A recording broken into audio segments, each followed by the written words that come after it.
आज देश बहुत मुश्किल हालात से गुजर रहा है। ऐसा हाल है, न कोई वकील, न कोई दलील, न कोई कार्रवाई और सीधे जेल।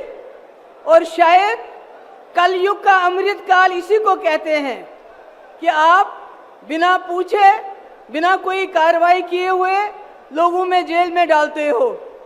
ये मैं उमर खालिद की बात नहीं कर रही हूँ जो पिछले 2 साल से जेल में है।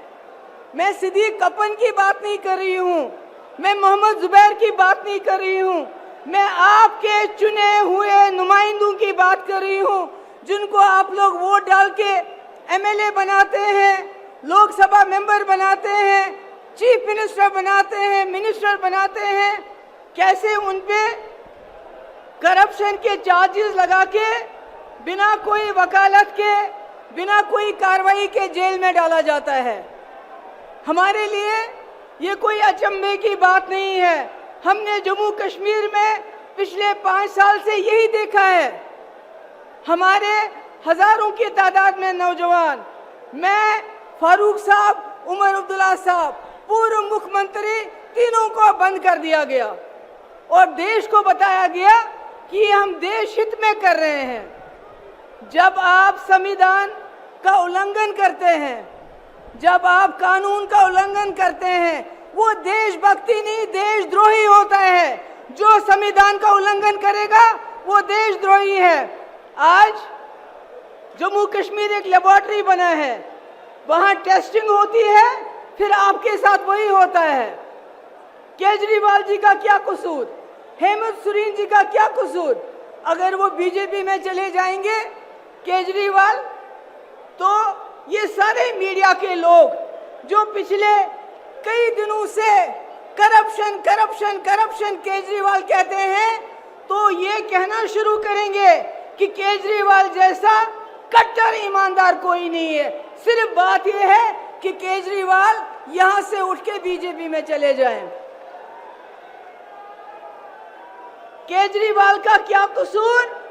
उन्होंने गरीबों के बच्चों के लिए स्कूल अच्छे अच्छे बनाए जहां से डॉक्टर, इंजीनियर, लॉयर, टीचर निकलेंगे। उन्होंने लोगों को मुफ्त बिजली दी, मुफ्त पानी दिया, अस्पताल बनाए, बसेस की मुफ्त। मगर इनको तकलीफ है, इनको इस परिवार से तकलीफ है। ये जो परिवार आप देख रहे हैं, इनको परिवारवाद से तकलीफ नहीं है। अगर परिवारवाद से तकलीफ होती तो ज्योतिरादित्य सिंधिया को नहीं लेते। अगर परिवारवाद से तकलीफ होती तो जतिन प्रसादा को नहीं लेते, मिलन देवरा को नहीं लेते, राजनाथ सिंह का बेटा पॉलिटिक्स में नहीं होता। इनको तकलीफ है एक, अगर आज भी आदित्य ठाकरे जी बीजेपी में चले जाते हैं तो फिर परिवारवाद नहीं है। इनको एक परिवार से सबसे ज्यादा तकलीफ है, और वो परिवार जिसने इस देश के लिए जेल में गए, कुर्बानियां दी, इस देश को बनाया। गांधी नेहरू उस परिवार की बात करते हैं। अरे मैं कहती हूँ ऐसे और परिवार पैदा हुए होने चाहिए थे। आज देश जो हमारा चांद्रयान पे पहुंचा, चांद पे पहुंचा, शायद कहीं और पहुंच गया होता। इनका क्या काम है? इनका काम है, इन्होंने कहा हम सवाल पूछते हैं, आपने कहा 2 करोड़ नौकरियां देंगे, नौकरियां नहीं दी, बल्कि यहाँ के नौजवानों के हाथों में लाठी दी, जबान पे नारा दिया, कभी देश का कभी धर्म का, बोला जाओ मारो, लिंच करो, शक्ल देखो, क्या खाता है, क्या पहनता है, दाढ़ी कितनी लंबी है।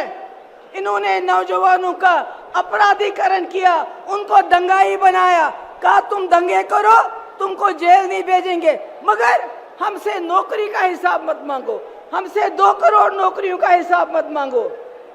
इन्होंने भ्रष्टाचार का इल्जाम हम पे लगाया। अरे चंदा चोरी में जितना भ्रष्टाचार इन लोगों ने किया, पिछले 75 साल में हमारे मुल्क में इतना भ्रष्टाचार कभी नहीं हुआ है। ईडी के जरिए वसूली की, इन्होंने इनकम टैक्स के लिए जरिए वसूली की। ये सबसे भ्रष्ट सरकार है। आज हम यहाँ पर इसलिए जमा नहीं है कि हमने केजरीवाल जी को, अपोजिशन को बचाना है, नहीं।